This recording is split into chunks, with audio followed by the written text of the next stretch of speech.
Ова е еден амандман кој што има влијание на она што го споменав кога зборував за првиот амандман, дека РЕК Битола е најголемиот производител на електрична енергија, но воедно и најголем загадувач во земјата.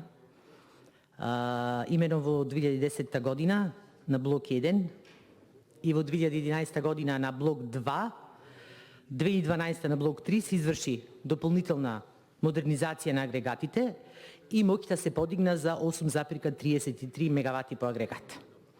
Исто така, во текот на 2012 и 2013 година се изврши модернизација на котел 3 и котел 2, при што се намалија емисиите на азотни оксиди согласно стандардите за животна средина на ЕУ. Тоа значи дека остана уште блок 1 за модернизација на котелот, кој што ќе ги намали азотните оксиди во ниво дозволено според граничните вредности, а тоа е 200 милиграми на нормален метар кубен, на номинален метар кубен. Затоа го поднесов овој амандман.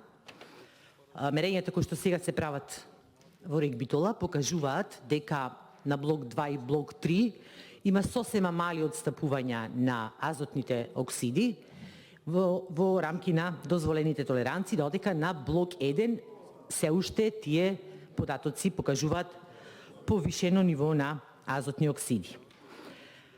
Сега со ова сакам да го поврзам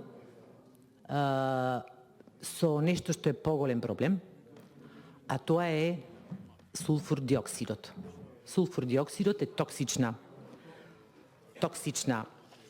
токсичен газ кој што за жал во РЕК Битола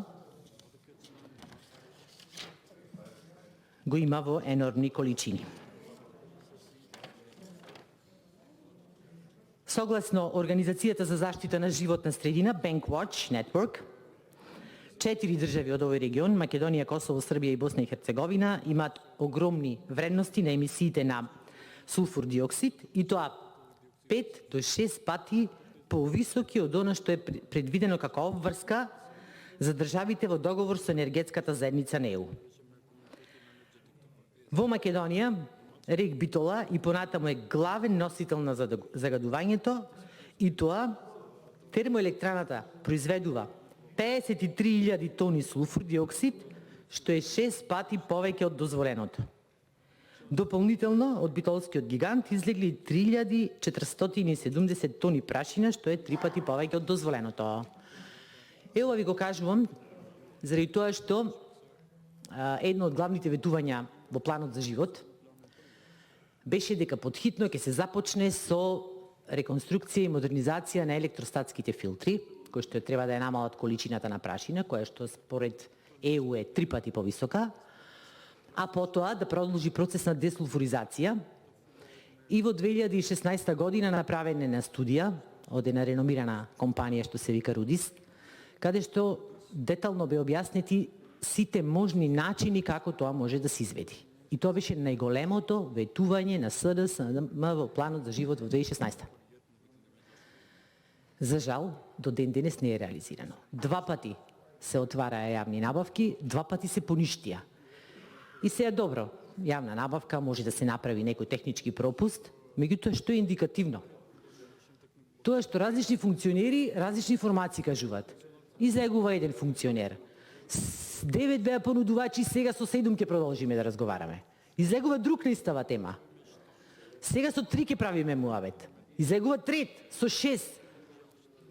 Како да го класирам тоа? Како лажна вест? До ден денешен, чекор не е направен, значи пропаднаат двете јавни набавки, од тогаш ништо не е направено. Јас намерно не го поднесов како амандман, бидејќи, еве ќе речеме, тоа се големи суми на пари, огромни, негде околу 140 милиони евра по еден блок, може би повеќе. Меѓутоа, тоа ќе биде услов за да продолжи РЕК Битола да работи или ќе плаќаме во иднина големи пенали. Ви благодарам.